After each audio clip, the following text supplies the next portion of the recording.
In English, we mimic a heartbeat as thump thump.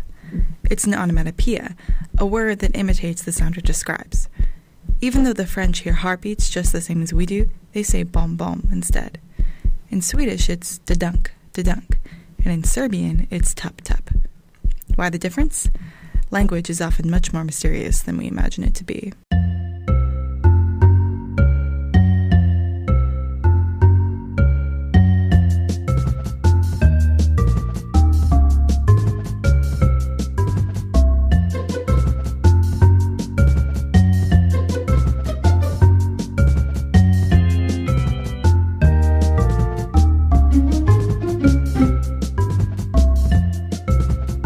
You're listening to Mind the Gap, a podcast about science, skepticism, and trivia, bridging the gap between your minds and everything else. I'm Ellysa Chenery. I'm Keegan Gwydolyn. And I'm Mackie Drew. And our show today is called Diabolical Dialects. It's our show about types of languages, how they function, and how we can speak them. Languages are the complex systems which have a picture or a sound to stand in for a meaning. Mackie's going to walk us through different types.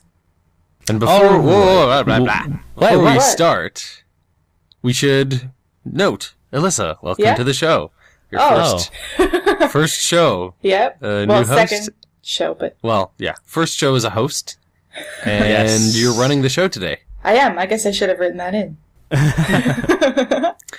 So, I am doing the types of languages. So, it's kind of like species with languages. They're not really properly designated between each other. They all share similarities and they have a lot of common origins. And just like species, there's not always one great true definition between disciplines. And even in the same discipline, you'll get people with exceptions to species rules. Languages have a lot in common with the taxonomy of biological organization.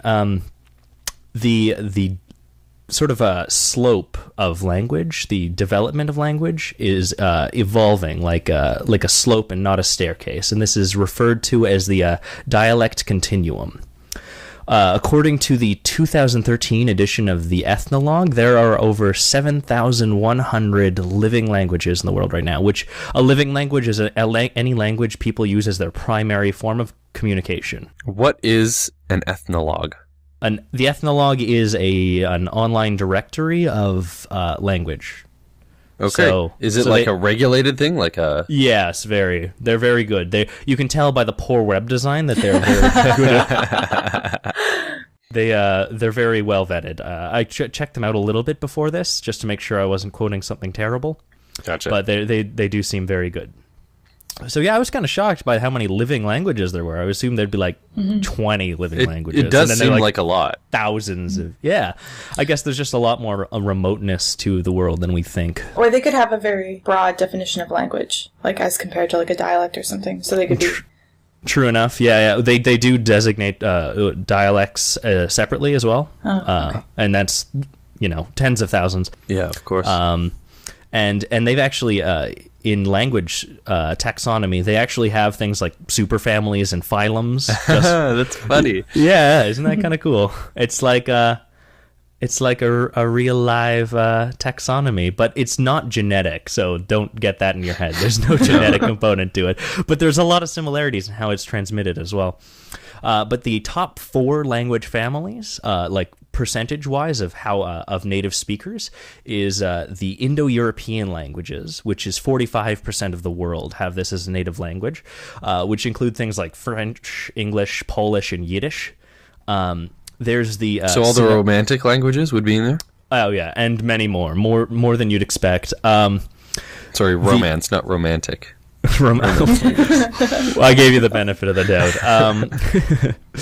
There's the second largest category is the Sino-Tibetan language, languages rather, with 22% of a market share, and that's mostly Chinese, mostly different varieties of Chinese, and similar languages nearby, and it contains about 400 languages, and I assume that's mainly because of the large population of China. But so then there's the Niger-Congo languages, accounting for 6.4%. That's Swahili and most African languages, and then there's the Afro-Asiatic, which I really want to say Afrotastic. It looks really close to that word. And that's 6%, and that's like Arabic, Egyptian, anything like northern, northeastern Africa and Middle East. So that's sort of that area right there, and that's about 300 different languages. But besides like the main branches, those are kind of like thinking it like domains, right? You know, there's like archaea and bacteria. There's sort of like separations because like if we can't find the taxonomy for a critter, we don't really we make a best guess and then we'll just sort of leave it. And there's isolate languages in this taxonomy, which is basically the origin's unclear, and it's usually that just the intermediates are lost. You know, they got off on an island, and then everybody else who went the other directions died off, so we can't really trace it back properly. It's like a gap in the fossil record, right? And then there's also contact languages, which is often confused for isolate languages because they are so hard to determine. But basically, it's like sexual reproduction for languages, or more accurately, it's like horizontal gene transfer. So it's when they sort of like smack together and they trade aspects to the point where they aren't recognizable as either aspect. And those are also very hard to trace, and we see that in biological taxonomy as well, where things are complicated by horizontal gene transfer. And there's actually been a very statistically significant correlation between the human genetic tree and the linguistic tree. So you can make guesses about either off of each other.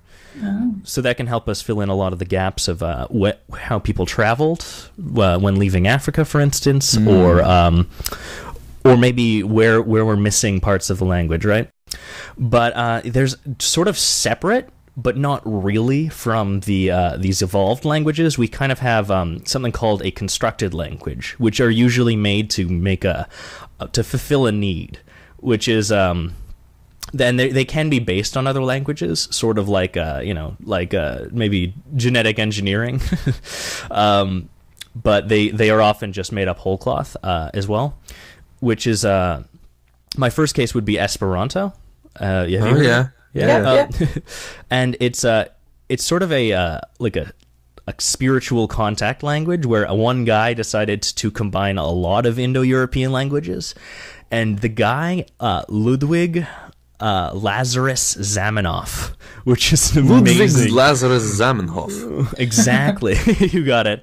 In 1887, he decided to he was working on it for about 10 years before this, but he came out with a book about the grammar of the language, intending to make this an auxiliary language for a whole bunch of people, because he was sick of people fighting because they didn't understand each other.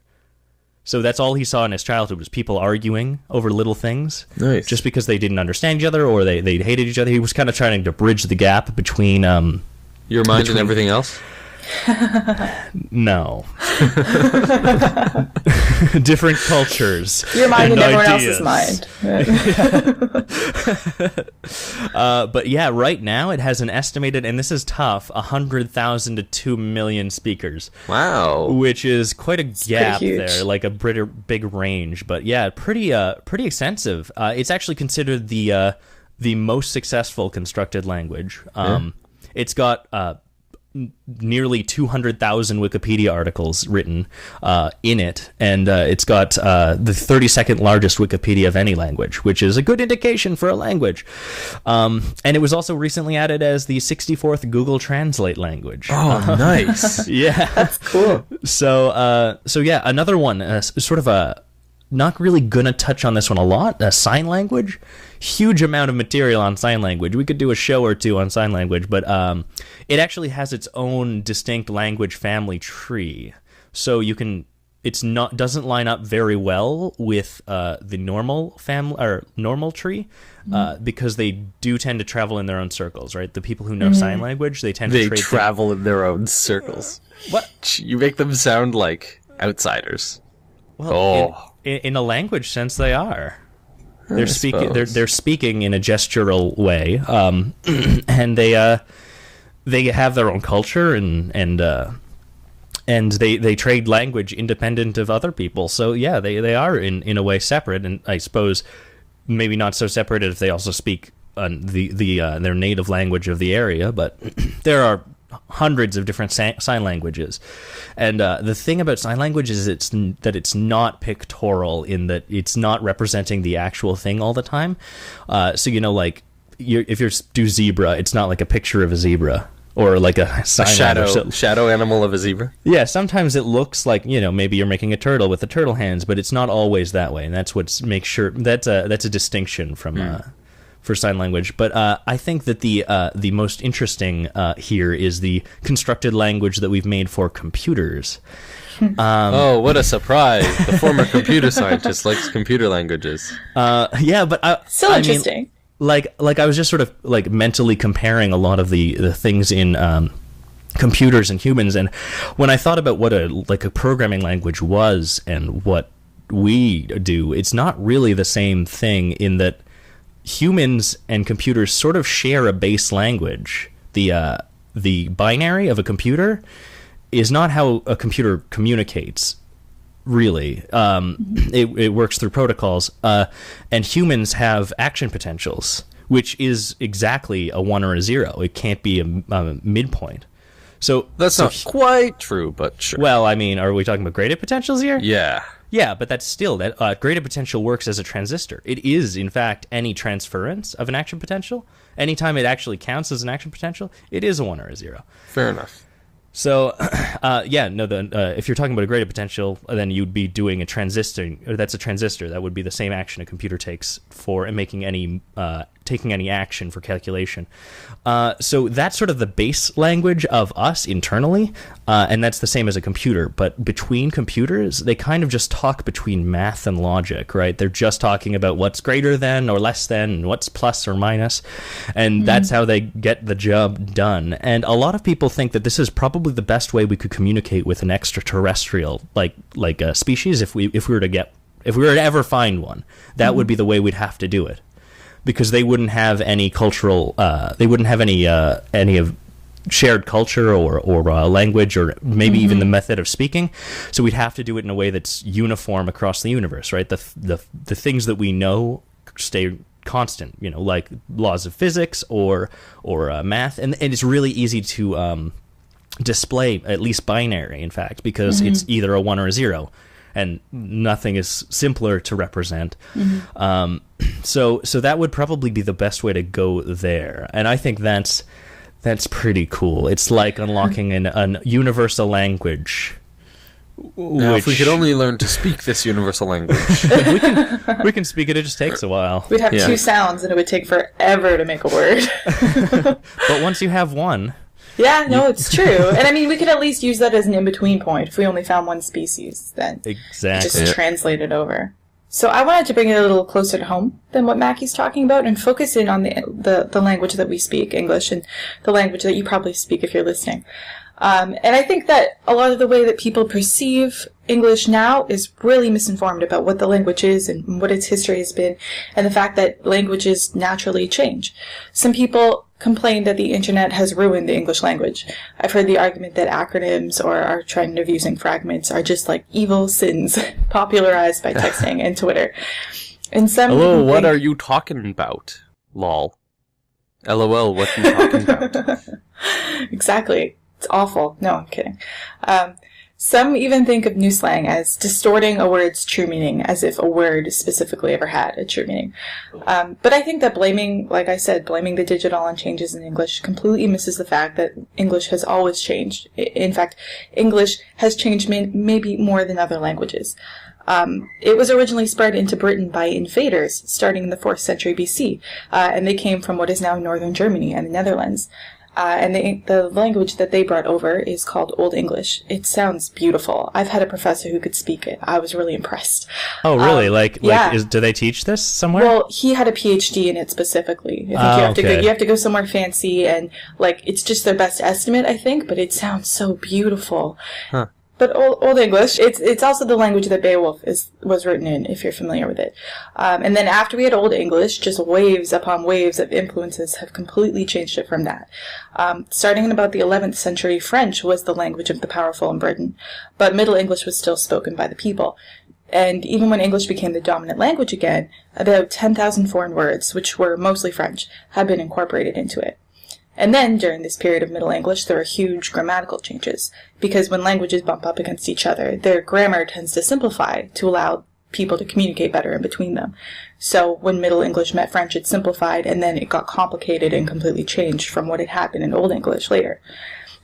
Chaucer wrote Middle English, if you're familiar with him, and we can kind of read that, but the vowels are totally different.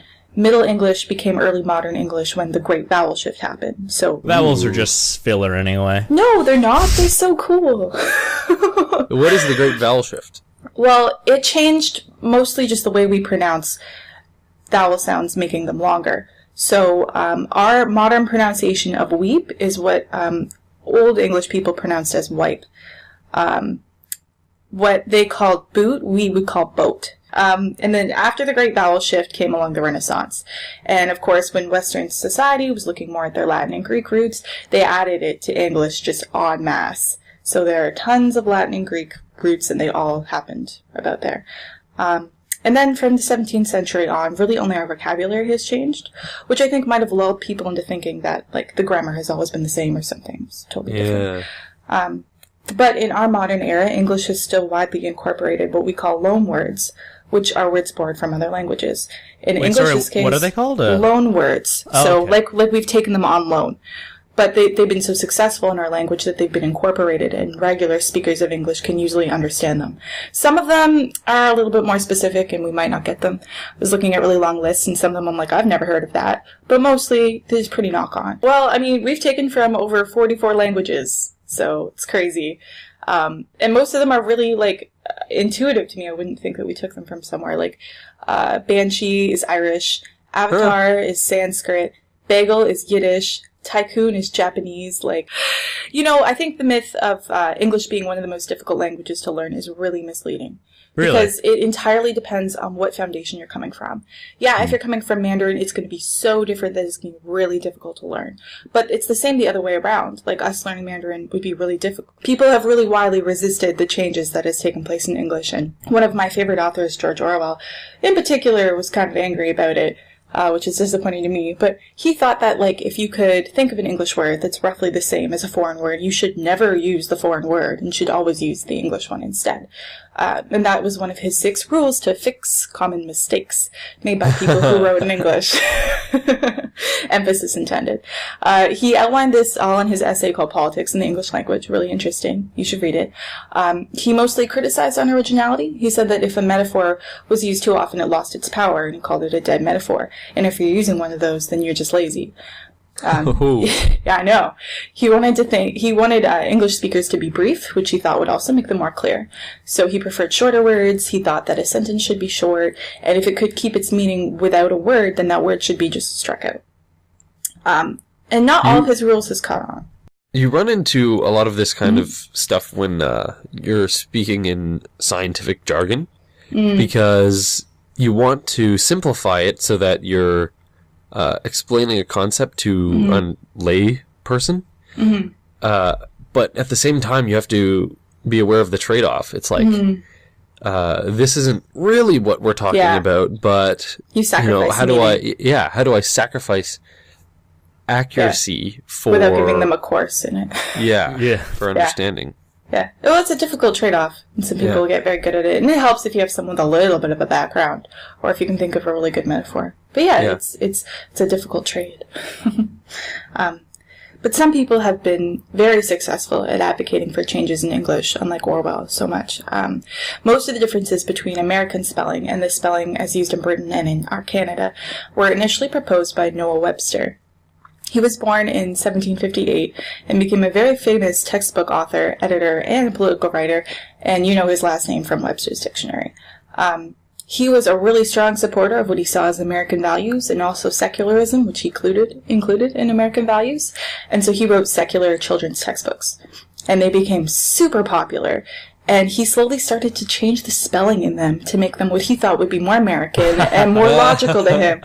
I know. That's clever. And like once you get the youth, you're good, right? So he used like ER endings in words like center, which we spell with an RE at the end. He dropped U's that we use in words like color and honor, and used a lot of C's where we use S's like defense. Those were his 3 most popular changes. And of course, some changes that people propose will catch on and some won't. It just depends on how many people start using it.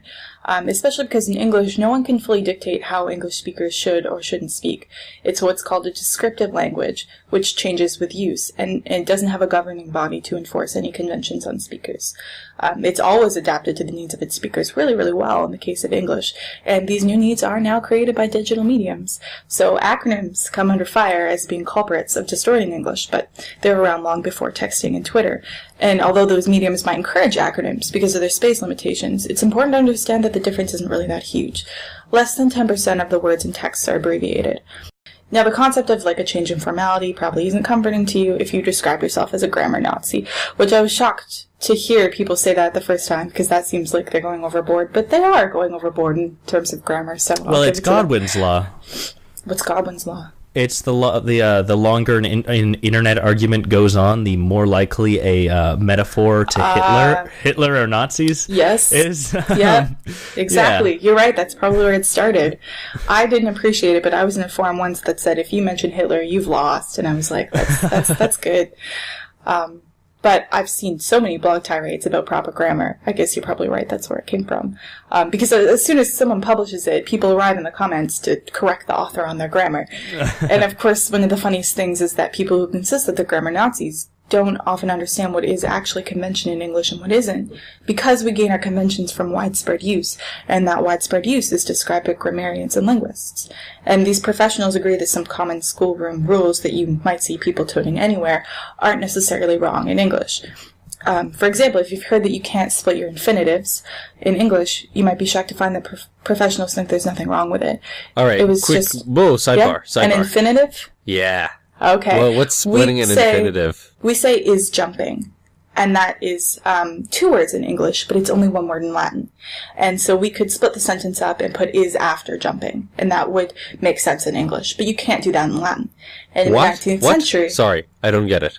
Okay, so when you say she is jumping... Yeah. Okay, you could mix the sentence around, include some like adjectives, and put is after jumping. A very good example of a split infinitive is like, to boldly go where no man has gone before, from Star Trek. Because boldly is splitting up the words to go. You got it? All right. Yes. Good. Okay. In Latin, to go would only be 1 word. And in the 19th century, grammarians wanted to make English sound more like Latin. So they said, you can't do that anymore. But no one cared. It was never successfully adopted. So we can still do that, to boldly go. That is awesome. I love splitting infinitives. Oh, it makes things sound so pretty. The other thing that I've heard where it's like a technically wrong, but everyone uses it is where I don't know my grammatical terminology, but cool. Ending a sentence with a preposition, is that right? Yeah, that's cool too. Yep, that's okay, especially because it sometimes happens when you split the infinitive. That's like the only grammar rule I look out for daily. I know. I try to correct myself and not end with a proposition, but, then it sounds like I'm being hoity-toity. Exactly. So it just depends on what you're writing for. If you're doing like an academic paper, you might want to avoid it. Or if you have a really strict English professor, like I might, you would want to avoid it. But most people aren't going to call you out on it anymore. It doesn't really matter. I don't even have an English professor. Well, you might have a professor who's a stickler for grammar, and you might want to avoid. Of course, whether you agree or disagree with any of these rules, neither viewpoint can really be enforced in the general population. Some languages try pretty hard to maintain some standardization. Like Quebecois French is a prescriptive language, and it has the Quebec Board of the French language, which attempts to maintain standard rules for the use of language. It was founded in 2003, and it's an attempt, they say, not just to standardize a language, but to protect the Quebec-specific culture that some feel is in need of protection from the cultural pressures of English in the rest of Canada. Fun fact, they actually employ a 1,000-strong police force to enforce their rules.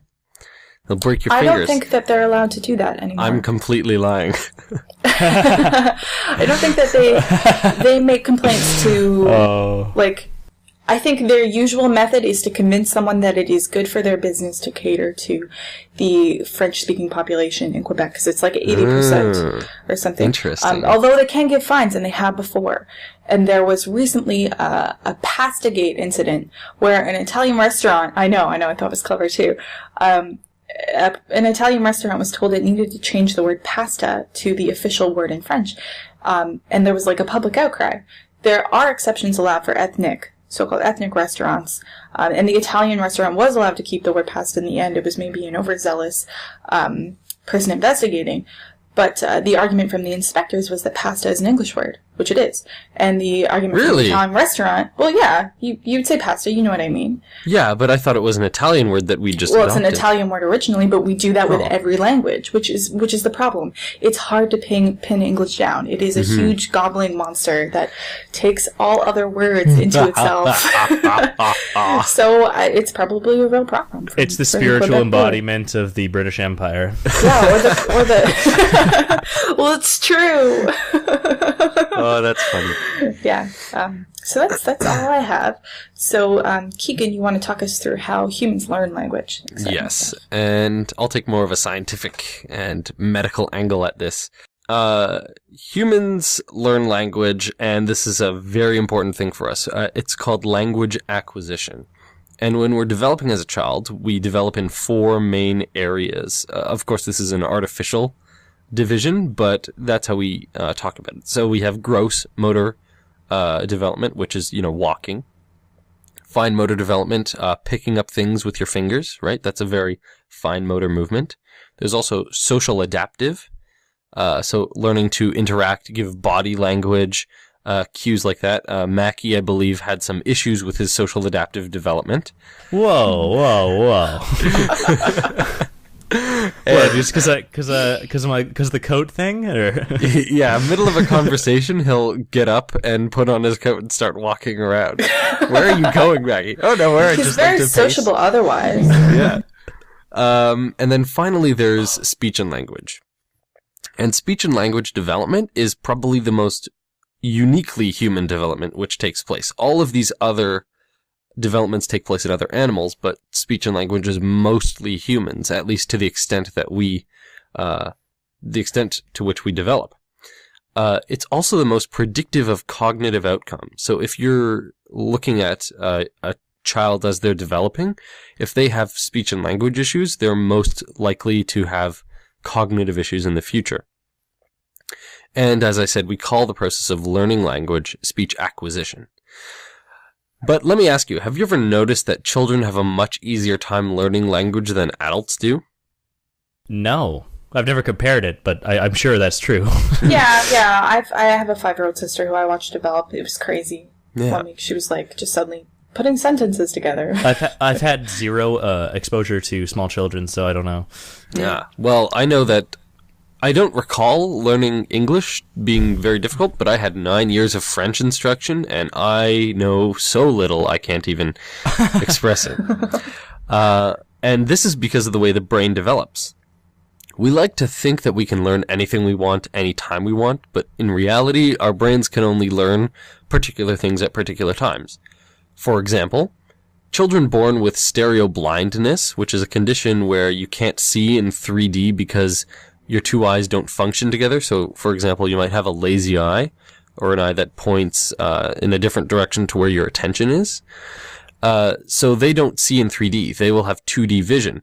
And if they don't get corrective surgery within the first few years of their life, and they receive the surgery later than that, even though their eyes are looking the way they should be, their brain has not developed such that they can put that together into a 3D model. So they will see in 2D for their whole life. Oh, that would suck. And so this is what we call a critical period. One in which a permanent deficit will result if the needed stimuli are not provided. So there's a big trade between the stimuli that your brain receives and what it learns to do. So if it doesn't learn that, there's this organ that can let me see in 3D, then it will never see in 3D after that critical period. A similar period exists for speech acquisition, and this is called the sensitive period, during which a child is primed to receive sensory input and develop more advanced neural systems. But if this period is missed, you don't see a permanent deficit. It's just that the skill becomes much more difficult to acquire. The sensitive period for speech and language development occurs between 6 months and 6 years. Beyond that, it's really difficult to learn new languages. And the major aspect of learning language comes from the parents of the child. The parents often speak to children in a manner different from how they speak to others, which I'm sure you've noticed. Yeah. This is called motherese, and everyone speaks this to children. It's something that's bred into us for the most part. I make a point not to. Is that a problem? Well, it is for the child's language development. Really? Oh. And this is also a way that parents and children interact with each other and mold each other's behavior. So infants are born more responsive to high-frequency sounds. And parents who are looking on doe-eyed at their children, they are looking for some response when they speak to their child. And so the parents learn that speaking in a high-pitched voice increases the responsiveness from the child. So the child will smile more when they speak in a high-pitched voice, which tricks the parents into continuing to speak in this high-pitched voice to the child. And this positive feedback loop results in increased language stimulation of the infant. The other thing that I wanted to talk about with respect to language acquisition in children is how they learn words. So children are very, very clever. They don't know it, but they are. They act like computers, and they calculate probabilities. So what a child will do is all that they will hear is a string of sounds. And if you look at a waveform of a recording, for instance, you won't be able to see where one word ends and the other begins in a sentence. We don't break up our speech by going, "Hi, my name is Keegan," you know? It's just, "Hi, my name is Keegan." And when you're listening to that, if you don't understand what any of those words are and don't understand that they are individual, isolated words, then you'll just hear a jumble of sounds together. That makes sense. Like, that's one of the hardest things. Like, I wanted to learn French and, like, watching movies. I can't hear where they're stopping and starting. So exactly. It's like, difficult to figure out which word means what. And that's... So, how children get past this is they calculate probabilities. So, they will hear the syllable pre followed by t more often than they will hear the syllable t followed by be. So, when your parent says, "pretty baby," they're hearing pretty. They're hearing those two syllables beside each other, and they're calculating how often do I hear pretty together and t-bay together. And the incidence is always going to be higher. You're going to have a higher correlation between those two syllables being together than you will between t-bay. And likewise, you'll hear baby more than you'll hear t-bay.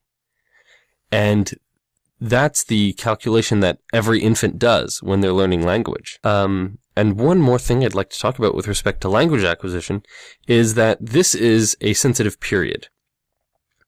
So that means that you can learn other stuff beyond this, but you're primed, which means that you can learn more than one language during this time. And we see that a lot with bilingual children.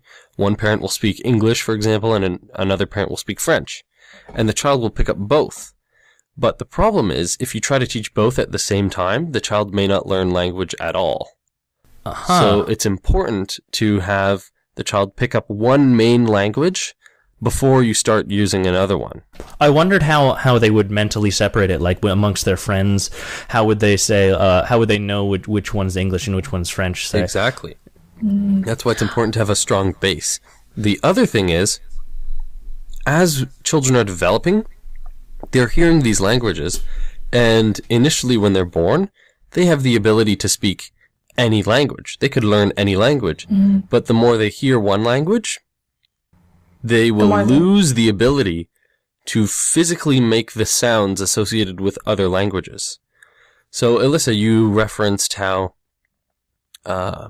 Asian languages, for instance, will use sounds that we are not really capable of producing. We're not well practiced at it. It's not part of our phoneme language. Yeah, but babies babble all of the sounds. Yes, that we can produce. But they lose the ability to babble the sounds that they're not steeped in. That's crazy. Yes. Which is another reason why it's so hard to learn a foreign language, like a very distantly related language to your own. Because the sounds are all different. Yes, so you have to try and relearn all those phonemes. And conserved accents as well. Yes, exactly. So overall, I mean, the remarkable skill and ability to communicate is so precious and time sensitive, and we all take it for granted because children just pick it up like nothing.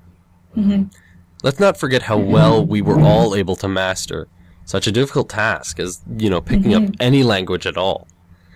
And that's my spiel on speech acquisition. Well, wonderful. Super interesting. So, should we go on to the game section?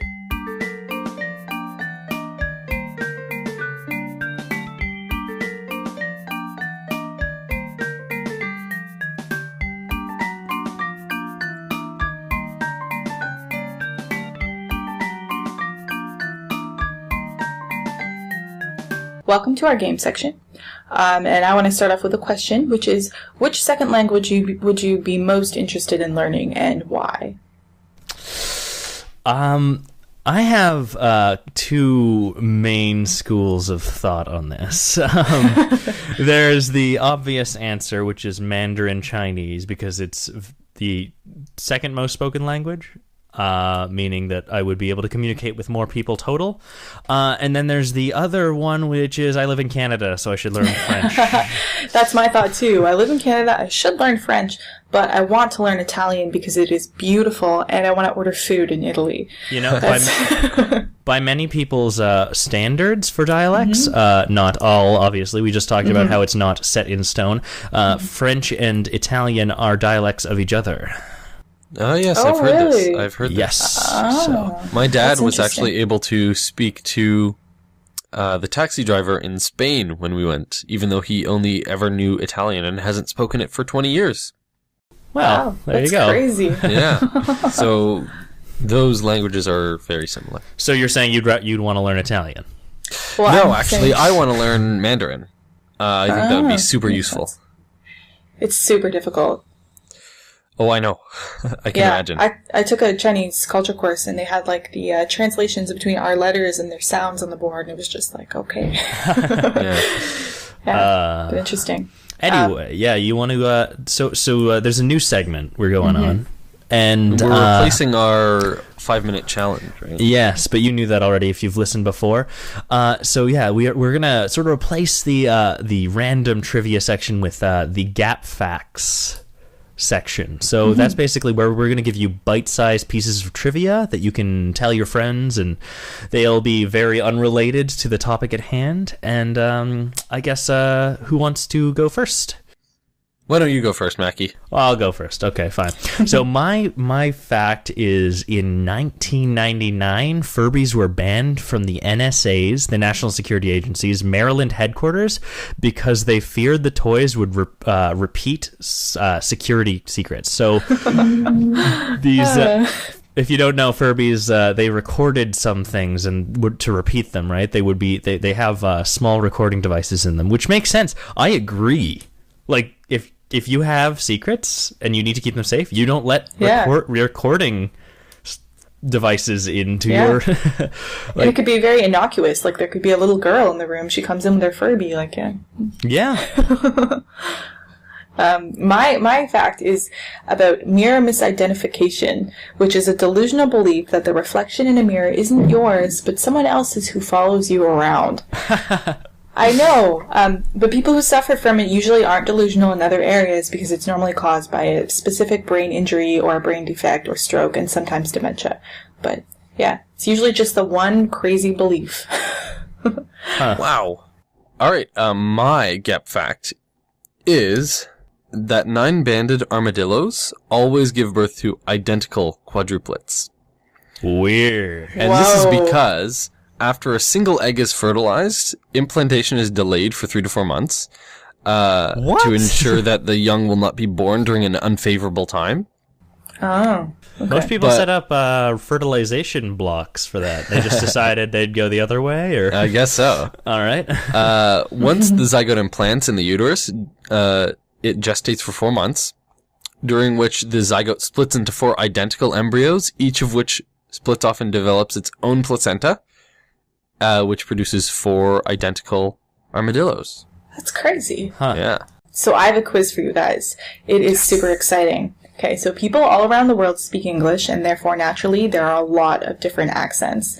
So I'm going to play an accent clip for you, and you have to identify where it is from. Nice. I'm so excited. I will give you. Quiz. I know. I will give you 1 point for the country and another point for the region, unless your guess is in North America, in which case I want the city. Oh. Or even more specific if you can. Okay. No, I think that's fair because a Brooklyn accent, right? Please call Stella. Ask her to bring these things with her from the store. 6 spoons of fresh snow peas, 5 thick slabs of blue cheese, and maybe a snack for her brother Bob. We also need a small plastic snake and a big toy frog for the kids. She can scoop these things into 3 bags, and we will go meet her Wednesday at the train station. Okay, do we each guess or what? Like who's guessing? Yeah, each guess. Okay, Yeah. I think it was either Indian or Sri Lankan. I don't know how specific you're going to get, so I'm going to go with the more general Indian, and I'm going to say it is from the New Delhi region because I don't know any regions in India. Oh, what's your guess, Keegan? I'm also going to say Indian. Let's see, though. Region. You're gonna go with the infamous New Delhi region. There's gotta be other regions. Wait. I'm gonna change my answer. I'm gonna just say northern. I think that'll count. Huh. It won't count, but it's okay. All right, I'm gonna go with. I heard the Calcutta region is. Oh, Calcutta. All right, I'll go with Calcutta. That's cheating. Okay. Calcutta region. It is India. You're both right, but the province is called Yol. So you're both wrong. So that's 1 point for each of you. It's pretty good, though. I was going to say Bengal. Yeah. That was my other guess. Oh, I don't really know if that's a Okay. But the next one here for you, and I will expect a city for this one for sure. Oh, crap. Please call Stella. Ask her to bring those things with her from the store. 6 spoons of fresh snow peas, 5 thick slabs of blue cheese, and maybe a snack for her brother Bob. We also need a small plastic snake and a big toy frog for the kids. She can scoop these things into 3 red bags, and we will go meet her Wednesday at the train station. Bostonian.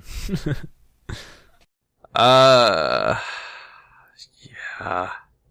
I feel bad saying the same thing. Alright, yeah, it's Boston. You know what? It's hilarious because it's a Brooklyn accent. And Mackie, you said you would know a Brooklyn accent, but you don't. No. That's definitely I originally thought New accent. Jersey. No, that was okay. my first thought. You're totally right. I'm just hearing a Boston accent in my head right now, and it's definitely slightly different. Please call Stella. Ask her to bring these things with her from the store. 6 spoons of fresh snow peas, 5 thick slabs of blue cheese, and maybe a snack for her brother Bob. We also need a small plastic snake and a big toy frog for the kids. She can scoop these things into 3 red bags, and we will go meet her Wednesday at the train station. Toronto. That's my guess. I'm with you there. It sounded like just somebody speaking to me. So I'm going to say, yeah, I'm with you on the Toronto. I'm going to say the GTA to be dissimilar. Other people in Canada must be laughing hysterically. This is an Alberta Edmonton accent. It sounds identical. I could not. I think we notoriously don't understand other Canadians' accents. And I listened to one from Toronto, and I could hear little differences, so I thought it would be okay. But No. I guess maybe I'm not acute enough to understand subtle differences. Or maybe hers isn't very strong. I tried to find one that was strong in Canada, but they mostly sounded pretty similar to me. So maybe I'm just awful, or maybe they weren't very strong. Yeah, this one is definitely distinct. We're leaving North America, so get ready. Oh, good. Please call Stella. Ask her to bring these things with her from the store. 6 spoons of fresh snow peas, 5 thick slabs of blue cheese, and maybe a snack for her brother Bob. We also need a plastic snake and a big toy frog for the kids. She can scoop these things into 3 red bags, and we will go meet her Wednesday at the train station. He was so close to saying Barbie instead of train station. Now, I feel like you're always going to trick me here because you have so far. But I'm going to have to say Australian, even though I can't help but to feel it's something like a New Zealand one. I'm going to go with New Zealand. Do you guys have regions for your guesses? Oh. Auckland. The northern side of Australia. Well, it is Australia, but it's Tasmania. Please call Stella. Ask her to bring these things with her from the store. 6 spoons of fresh snow peas, 5 thick slabs of blue cheese, and maybe a snack for brother Bob. We also need a small plastic snake and a big toy frog for the kids. She can scoop these things into 3 red bags, and we'll go meet her Wednesday at the train station. Ooh. London. I'm not going to go with London. No? No. But your guess is in. I'm terrible at this. Okay. I'm trying to think of regions in Great Britain. I don't know. What are regions in the UK? You know what? It doesn't matter because it's not the UK. Really? It's South Africa, Cape Town. Really? This person has lived there his whole life and learned English naturalistically there. So. And he only watched Doctor Who, right? Obviously. See? That's not close to Australian like you said. No. It's close to, that's immediately Londonish, and I count half points for myself. I did not think it was London. I thought it was British. There could be a reason because of history that South Africa sounds more like Britain than maybe other places. It's quite possible. So I've got one more. Ready? Okay. Please call Stella. Ask her to bring these things with her from the store. 6 spoons of fresh snow peas, 5 thick slabs of blue cheese, and maybe a snack for her brother Bob. We also need a small plastic snake and a big toy frog for the kids. You can scoop these things into 3 red bags, and we will go meet her Wednesday at the train station. Okay. Guesses? So North American, obviously. It's a South... What? Mm-hmm. It's not? I'm just being, Austin, Texas. See, I wanted to say Texas, but it sort of sounds like my first thought was Greenbow, Alabama. See, yeah, I was thinking Alabama, but I'm going with Austin. That's mine. I'm going with Alabama. I'm going to go with I think Austin, Texas. What? No, you can't. Well, you're both wrong. It's Louisville, Kentucky. So America. So we don't get any points for that? Well, I mean, no, because it's North American. I thought you'd do better. But you know what? I did learn after looking through like all of the accents on this the Speech Accent Archive website. They are really interesting, but they are not that different. Like the dramatized, like stereotypical accents don't seem to exist. Who would have thought? Oh man, it's such a big pet peeve of mine when you see an overacted accent in a show or a movie. I'm like, come on now, really? Are you expecting me to believe that? I don't think so. But yeah, so who won? You kept track of scores, right?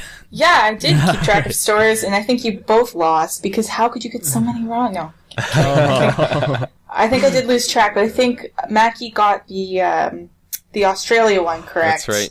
Whereas Keegan did not, and I think that is the I won even though I'm terrible! The least bad award. Well, that's the show.